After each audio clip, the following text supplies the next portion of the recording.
जय हिंद। आज के वीडियो में हम जानेंगे कि ध्वनि क्या है और ध्वनि की उत्पत्ति कैसे होती है और उसके बाद आंदोलन क्या है और आंदोलन के कितने प्रकार हैं, इन सब के बारे में आज के वीडियो में हम चर्चा करेंगे। तो सबसे पहले हम बात करेंगे कि ध्वनि क्या है।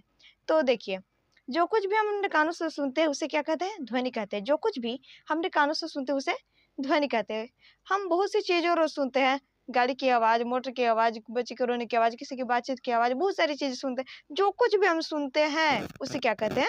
ध्वनि कहते हैं। जो कुछ भी सुनते हैं सभी चीज़ को ध्वनि कहते हैं। अब हम बात करेंगे कि ध्वनि की आखिर उत्पत्ति कैसे होती है। ध्वनि सुनते हैं तो ध्वनि की उत्पत्ति कंपन से होती है। ठीक है, किसी भी चीज में ध्वनि तभी उत्पन्न होगी जब उसमें कंपन होगा। ठीक है, तो ध्वनि की उत्पत्ति कैसे होती है? कंपन से होती है। ठीक है, ध्वनि क्या है? तो जो कुछ भी हम सुनते हैं उसे ध्वनि कहते हैं। ध्वनि की उत्पत्ति कंपन से होती है। अब हम आगे चर्चा करेंगे। तो आगे है आंदोलन क्या है। तो देखिए, संगीत जगत में कंपन को ही आंदोलन कहते हैं। ठीक है, संगीत जगत में कंपन को ही क्या कहते हैं? आंदोलन कहते हैं। ठीक है, जो ध्वनि उत्पन्न करने के लिए जो कंपन होती है ना, उसी कंपन को हम संगीत में क्या कहते हैं? आंदोलन कहते हैं। ठीक है, अब हम बात करेंगे कि आंदोलन के कितने प्रकार होते हैं। तो आंदोलन के दो प्रकार होते हैं। ठीक है, आंदोलन के कितने प्रकार होते हैं? तो आंदोलन के दो प्रकार होते हैं। पहला नियमित और अनियमित आंदोलन। पहला होता है नियमित और अनियमित आंदोलन। अब नियमित आंदोलन क्या, नियमित और अनियमित आंदोलन क्या होता है, इसके बारे में जानते हैं। ठीक है, तो देखिए, जब किसी ध्वनि की आंदोलन एक ही रफ्तार में रहती है तो उसे नियमित आंदोलन कहते हैं। जब आंदोलन एक ही रफ्तार में नहीं रहती है तो उसे अनियमित आंदोलन कहते हैं। ठीक है, जब किसी ध्वनि के आंदोलन, कंपन को ही आंदोलन कहते हैं, ये तो आप सभी जानते हैं, हम जान गए। कंपन को ही क्या कहते हैं? आंदोलन कहते हैं। तो जब किसी ध्वनि के आंदोलन मतलब किसी ध्वनि की कंपन एक ही रफ्तार में रहती है तो उसे क्या कहते हैं? हम नियमित आंदोलन कहते हैं। मतलब कि ना घटती है, ना बढ़ती है, ना ज्यादा होती है, ना कम होती है, एक ही रफ्तार में रहती है तो उसे क्या कहते हैं? हम नियमित आंदोलन कहते हैं। और जब किसी ध्वनि के आंदोलन अनियमित रहती है, एक ही रफ्तार में नहीं रहती है, तो उसे क्या कहते हैं? हम अनियमित आंदोलन कहते हैं। ठीक है, नियमित आंदोलन क्या है? तो जब ध्वनि एक ही रफ्तार में है तो वो नियमित आंदोलन में है, और जब एक ही रफ्तार में नहीं है तो वो क्या है? अनियमित आंदोलन में है। ठीक है, तो अब तक हम क्या समझे कि ध्वनि क्या है? तो जो कुछ भी आप सुनते हैं वो क्या है? ध्वनि है। ध्वनि की उत्पत्ति कैसे होती है? तो कंपन से ध्वनि की उत्पत्ति होती है। किसी भी ध्वनि की उत्पत्ति तभी होती है जब उसमें कंपन होती है। और इसके बाद हम समझे कि जो ध्वनि उत्पन्न करने के लिए जो कंपन होती है उसी कंपन को हम संगीत में आंदोलन कहते हैं। ठीक ना, आंदोलन का मतलब अब ये मत समझिएगा कि जो आंदोलन करते हैं हमारी मांगे पूरी करो, वो आंदोलन नहीं। छात्र आंदोलन, मजदूर आंदोलन, ये सब आंदोलन नहीं। संगीत में हम कंपन को आंदोलन कहते हैं।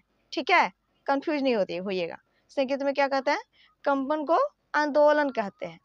आंदोलन के कितने प्रकार? तो आंदोलन के दो प्रकार। आंदोलन कितने प्रकार? तो आंदोलन के दो प्रकार। पहला नियमित और अनियमित आंदोलन। तो नियमित और अनियमित आंदोलन क्या है? तो जब ध्वनि एक ही रफ्तार में है,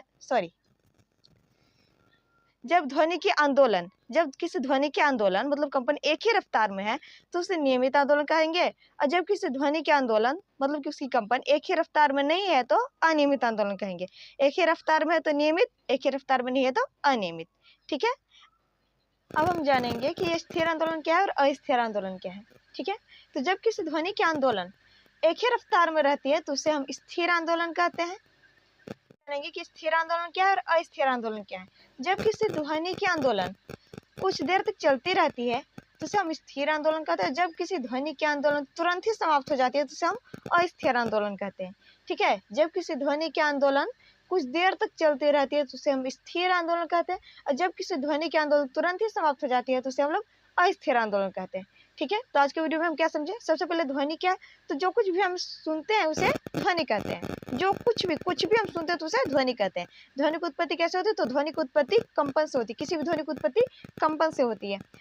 आंदोलन क्या है? तो कंपन को ही आंदोलन कहते हैं। जो ध्वनि उत्पन्न करने के लिए जो कंपन होती है उसी को हम लोग आंदोलन कहते हैं। आंदोलन कितने प्रकार? तो आंदोलन के दो प्रकार। पहले नियमित आंदोलन और अनियमित आंदोलन, और दूसरा स्थिर आंदोलन और अस्थिर आंदोलन।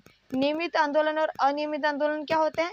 तो जब किसी ध्वनि के आंदोलन एक ही रफ्तार में रहती है तो उसे नियमित आंदोलन कहते हैं। जब ध्वनि की आंदोलन एक ही रफ्तार में नहीं रहती है तो उसे अनियमित आंदोलन कहते हैं। स्थिर आंदोलन और अस्थिर आंदोलन क्या है?